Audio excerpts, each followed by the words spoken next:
ছোট্ট এই সার্কিটটি যে কোনো লাইটের মধ্যে লাগিয়ে দিলেই লাইটটি অটোমেটিক রাত হলে জ্বলে উঠবে এবং দিন হলেই বন্ধ হয়ে যাবে। তো এই ভিডিওতে আমি তোমাদের দেখাবো কিভাবে অটো অন অফ এই স্ট্রিট লাইট সার্কিটটি সহজে তোমরা বানাতে পারবে এবং সার্কিটটি কিভাবে এলইডি বাল্বের মধ্যে সেট করবে। তার জন্য চ্যানেলটি এখনও যারা সাবস্ক্রাইব করনি এক্ষুনি সাবস্ক্রাইব করে বেল নোটিফিকেশানটি অন করে দাও। সার্কিটটি বানাতে লাগবে এইরকম একটি BT136 ট্রানজিস্টর,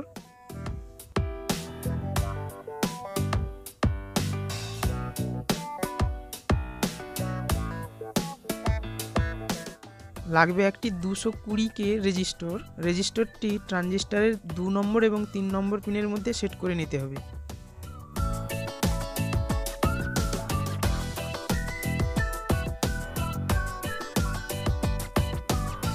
এখন নিয়ে নেব একটি LDR বা ফটো ডায়োড।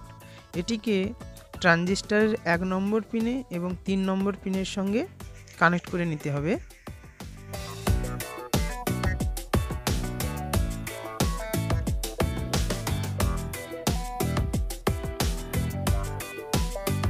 ট্রানজিস্টরের 1 নম্বর পিনে 220 ভোল্ট এসি ইনপুট করার জন্য একটি লাইন কানেক্ট করে নিচ্ছি। ট্রানজিস্টরটির মাঝের পিন বা 2 নম্বর পিন থেকে আমরা আউটপুট পাবো, যেটা সরাসরি বাল্বের সঙ্গে বা লাইটটির সঙ্গে কানেক্ট হবে। তো এখন সার্কিটটি কমপ্লিট।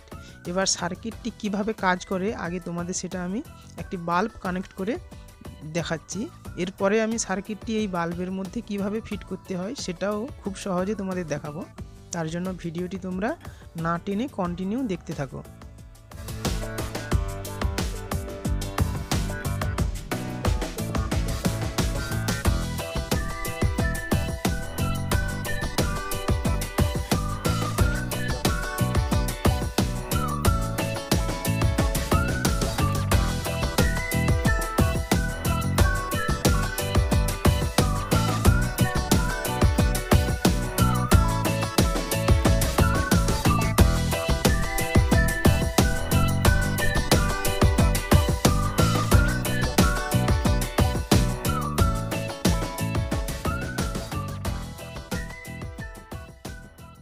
সার্কিটটিতে এসি লাইন কানেক্ট করার সময় খুব সাবধানে তোমরা কাজটি করবে। কোনোভাবেই খোলা অবস্থায় সার্কিটটিতে হাত দেবে না, তাতে কিন্তু ইলেকট্রিক শক লাগবে।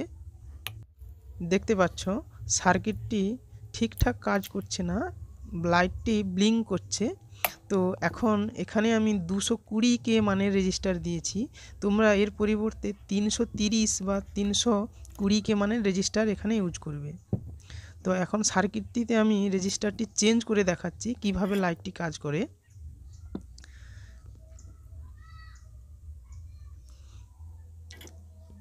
এখন এখানে একটি 100K রেজিস্টার নিয়ে নিচ্ছি এবং 100K রেজিস্টারটি 220K রেজিস্টারের সঙ্গে সিরিজে কানেক্ট করে নিচ্ছি। ফলে 100K এবং 220K মিলে হয়ে যাবে আমার 320K মতো। এখন সার্কিটটিতে এসি লাইটটি কানেক্ট করে আমি দেখাচ্ছি কিভাবে রাত হলে লাইটটি জ্বলে ওঠে এবং দিনের বেলা লাইটটি অটোমেটিক অফ হয়ে যায়।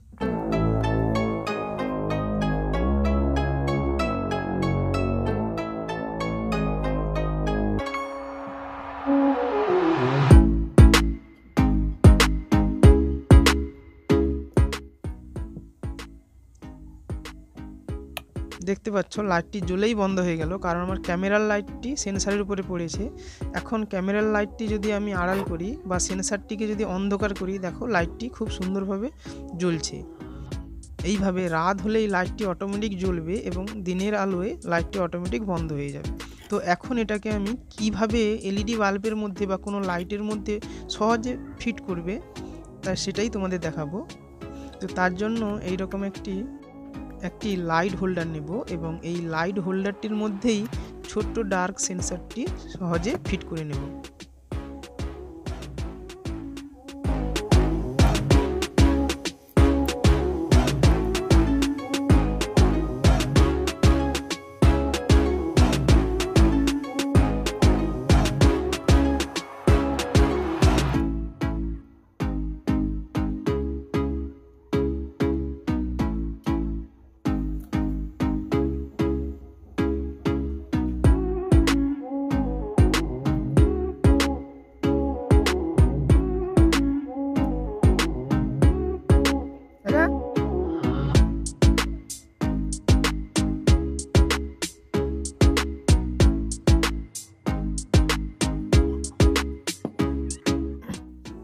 এখানে আমি দুটো রেজিস্টার মিলে 320K রেজিস্টার করেছি। চাইলে তোমরা এখানে 330K মানের একটি সিঙ্গেল রেজিস্টার ইউজ করতে পারো।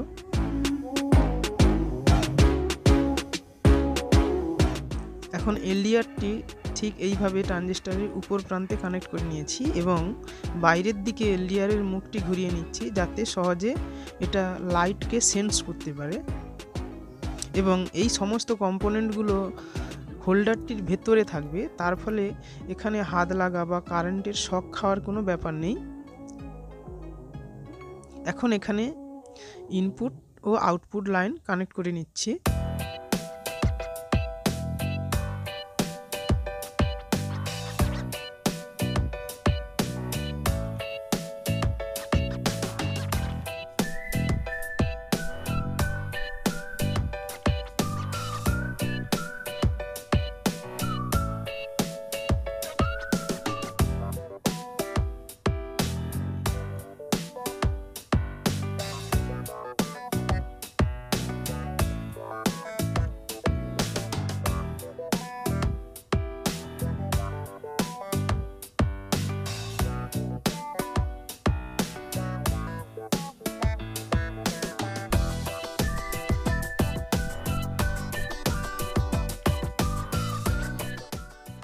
এবং হোল্ডারটির পেছন ধারে যাতে কোনোভাবে হাত না লেগে যায়, তার জন্য এখানে টেপ দিয়ে ভালোভাবে গার্ড করে নিচ্ছি।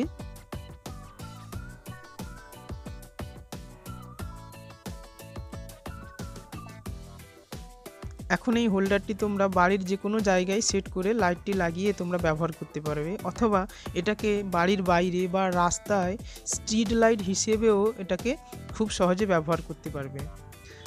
এই সার্কিটটিতে তোমরা 50 ওয়াট, 100 ওয়াট, 150 ওয়াট পর্যন্ত মেটাল লাইট বা স্ট্রিট লাইটগুলো সহজে তোমরা ব্যবহার করতে পারবে। দেখতে পাচ্ছ সেন্সারটি ঠিক এর ভেতরে রয়েছে এবং সেন্সারের মুখটি বাইরের দিকে, যার ফলে লাইট সহজে সেন্স করতে পারছে সেন্সারটি। যখনই আমরা এটাকে অন্ধকার করে দিচ্ছি লাইটটি জ্বলে যাচ্ছে, যখনই এটার মধ্যে টর্চের লাইট ফেলছি অথবা দিনের আলো পড়বে তখনই লাইটটি অটোমেটিক বন্ধ হয়ে যাবে। তো দেখতে পাচ্ছ একটি 100 ওয়াটের বাল্বও আমি তোমাদের কানেক্ট করে দেখিয়েছি, খুব সুন্দরভাবে কাজ করছে সার্কিটটি। তো বন্ধুরা, আইডিয়াটি যদি ভালো লেগে থাকে ভিডিওটিতে একটি লাইক করো, সুন্দর দেখে কমেন্ট করো এবং এই ধরনের আরও ভিডিও প্রতিনিয়ত পেতে চ্যানেলটি এক্ষুনি সাবস্ক্রাইব করে বেল নোটিফিকেশানটি অন করে দাও।